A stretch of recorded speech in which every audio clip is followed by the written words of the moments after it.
Hey guys, welcome back to my channel A New Start in America और मैं राखी आपका बहुत बहुत वेलकम करती हूँ अपने इस चैनल में। आज के व्लॉग में मैं आपसे डिस्कस करने जा रही हूँ एक बहुत ही इम्पोर्टेंट टॉपिक जो कि है प्रेगनेंसी में एनीमिया होना, यानी कि हेमोग्लोबिन काउंट कम होना बॉडी में या फिर खून की कमी होना, which is very common during pregnancy.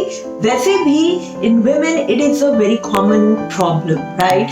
क्योंकि ज्यादातर वुमेन में न्यूट्रिशन की कमी होने के कारण और या फिर किसी डिसीज के कारण भी हमेशा हेमोग्लोबिन कम होना या खून की कमी होना, जिसके कारण वो वीक और टायर्ड फील करती हैं, ये बहुत ही नॉर्मल प्रॉब्लम है। In pregnancy, because you share your body resources with your baby, definitely उस समय ये प्रॉब्लम होना तो बहुत ही ज़्यादा कॉमन है।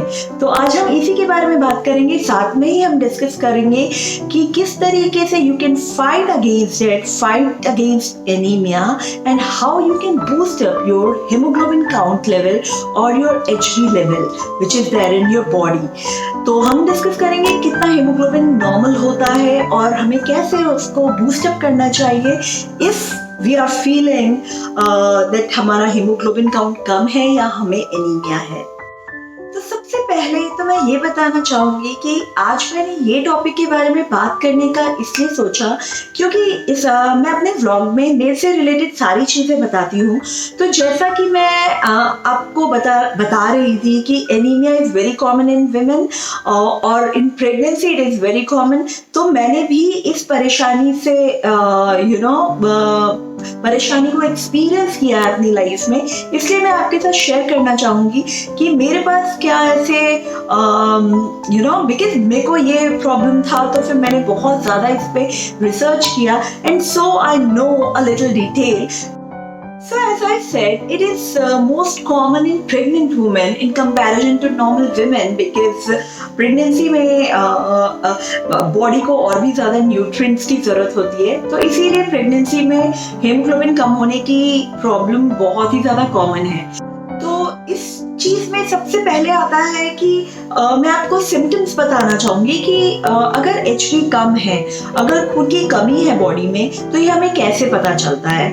तो अगर हमारी बॉडी में HB लेवल कम है तो डेफिनेटली हमें हमारी स्किन जो है वो बहुत पेल हो जाएगी, जनरल कलर नहीं रहता है, थोड़ा पीलापन पड़ने लग जाता है स्किन में। इसके अलावा हमें हमारी हार्ट बीट जो होती है बहुत ही इरेग्युलर और बहुत तेज हो जाती है। उसके बाद शॉर्टनिंग ऑफ ब्रेथ का हमें प्रॉब्लम रहता है, हमारे नेल्स बहुत ब्रिटल हो जाते हैं। उसके बाद हमें बहुत सारे स्ट्रेंज क्रेविंग्स भी होने स्टार्ट हो जाते हैं। इसके अलावा बहुत ही ज़्यादा टायर्डनेस, डिजीनेस सा फीलिंग हमें हमेशा ही रहता है, बहुत ही वीकनेस सी रहती है। तो ये सारे सिम्टम्स हैं जब अगर हमारे बॉडी में हीमोग्लोबिन की कमी है।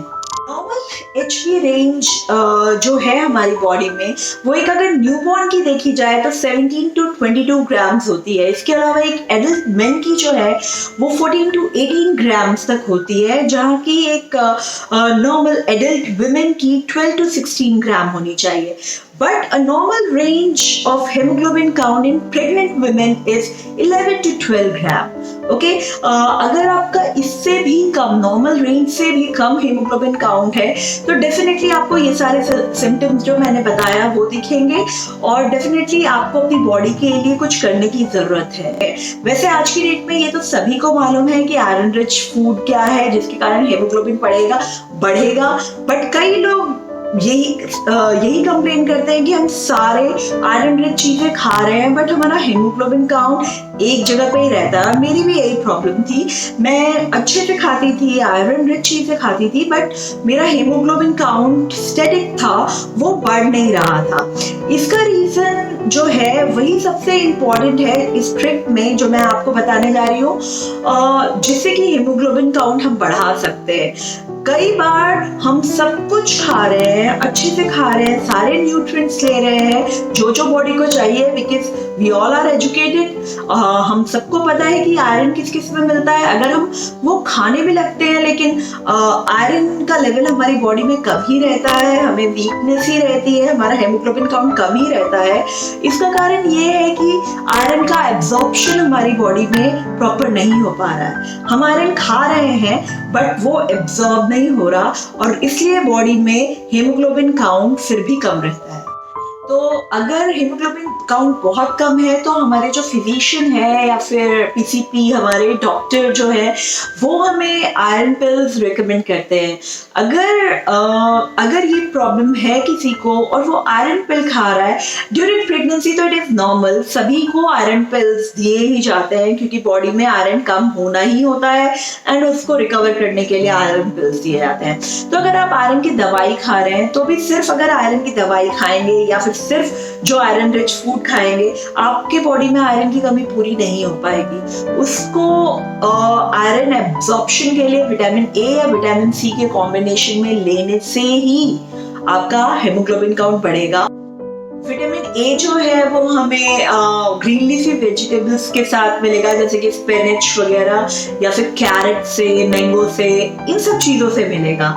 लेकिन मैंने जो एक सिंपल ट्रिक अपनी लाइफ में अपनाया और जिससे 1 महीने के अंदर, जैसे मैं बोल रही हूँ, मेरा हेमोग्लोबिन काउंट बहुत ही ज़्यादा बढ़ गया, विच इज़ वेरी सिंपल, जो कि बहुत सिंपल है।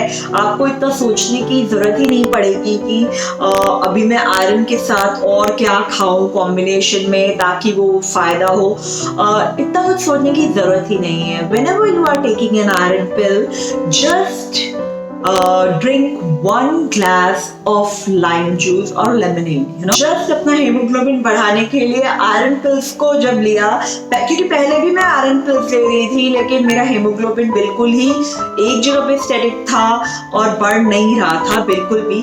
लेकिन मैंने सिर्फ 1 महीने ही ऐसा किया कि मैंने अपने आयरन पिल्स के साथ मैंने लेमन वाटर भी पिया और बस नींबू पानी ने उस आयरन मेडिसिन को इतने अच्छे से उसका एब्जॉर्प्शन मेरी बॉडी में किया कि आफ्टर 1 मंथ जब मेरा चेकअप हुआ और हेमोग्लोबिन काउंट चेक किया गया तो फिर वो सीधे 7 से 11 हो चुका था।